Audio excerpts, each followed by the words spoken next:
Coucou tout le monde. Alors aujourd'hui on se retrouve pour parler un petit peu des alternatives qu'on pourrait avoir pour remplacer des œufs. Oui, tout simplement. c'est ça. Donc si vous êtes intolérant par exemple aux œufs, ça arrive, ou alors voilà, si vous êtes vegan, végétalien, voilà, que vous ne mangez pas du tout de produits animaux, du coup on a quand même la possibilité de faire de bonnes recettes, de la pâtisserie aussi.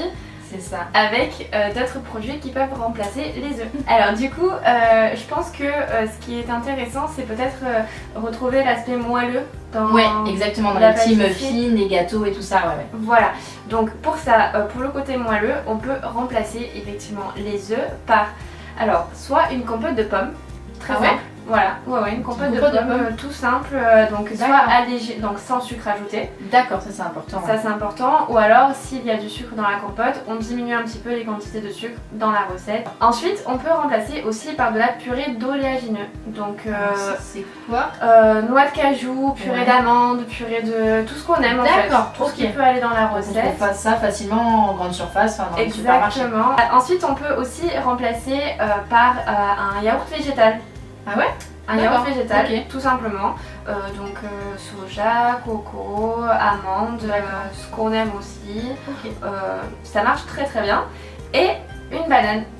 La banane? La banane va remplacer l'œuf en fait et va rendre quand même le gâteau ou les petits muffins ou ce que vous voulez plutôt moelleux.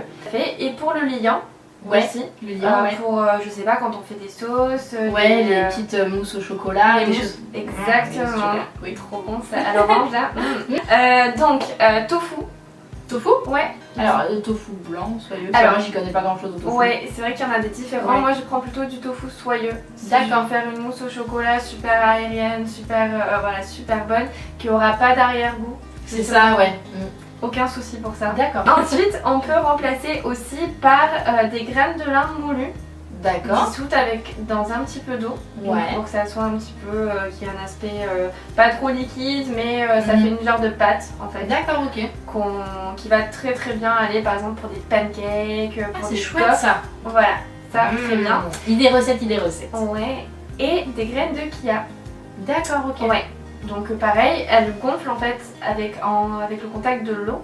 Elles vont gonfler, elles peuvent prendre jusqu'à 7 fois en volume. Leur taille bon, elles sont toutes petites. Oui, mais quand même, 7 fois ça fait quand même. Ça fait pas mal. Ensuite, qu'est-ce qu'on peut des blancs en neige. Ça c'est genre le truc en pâtisserie. En tout cas moi dans ma tête je me dis mais à part faire des blancs en neige, c'est pas possible sans eux quoi. En fait si. Tu peux. D'accord. Alors c'est très simple aussi, on trouve ça très très facilement. Tu sais quand tu achètes les pois chiches là en conserve dans les boîtes ou les bocaux, t'as toujours cette eau qui reste. L'eau, tout à fait. Alors c'est ça en fait que tu vas utiliser pour pour créer des blancs en neige. Cette eau, tu vas la récupérer. Tu la mets dans ton frigo pour qu'elle soit quand même bien froide. D'accord, pour qu'elle monte facilement comme des blancs en neige. Exactement, c'est ça. Avec un peu de sucre, donc tu vas faire exactement avec ton robot. Bon, à la main, moi je sais que... s'il y a des hommes dans l'assemblée, à fouetter. Non, on est tous on est plus à monter au batteur ou au robot. Exactement, c'est ça. Donc ça s'appelle l'Aquafaba. C'est le terme pour pour le jus de... Exactement, c'est ça, le jus simple, de pois chiche. Jus de pois chiche pour tout le monde, c'est plus simple. C'est pas compliqué.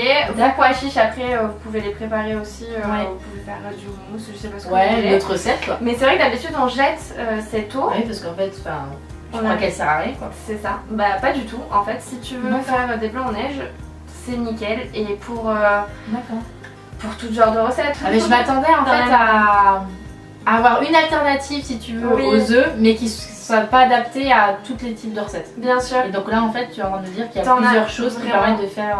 t'en as beaucoup, t'en as même d'autres aussi, la maïzena, il y a plein de choses que tu peux faire qui fait ce côté liant, ce côté pour remplacer l'œuf. Voilà, donc n'hésitez pas à mettre un petit commentaire sous la vidéo, nous dire ce que vous en avez pensé, si vous avez d'autres questions par rapport à des alternatives, que ce soit des œufs, là on a parlé des œufs, mais si vous avez d'autres choses que vous voulez apprendre. Voilà, on pourra en discuter toutes les deux et voilà. Bon, du coup, sur ce, on vous fait des gros bisous. On fait des bisous et on se dit à très vite pour une nouvelle vidéo.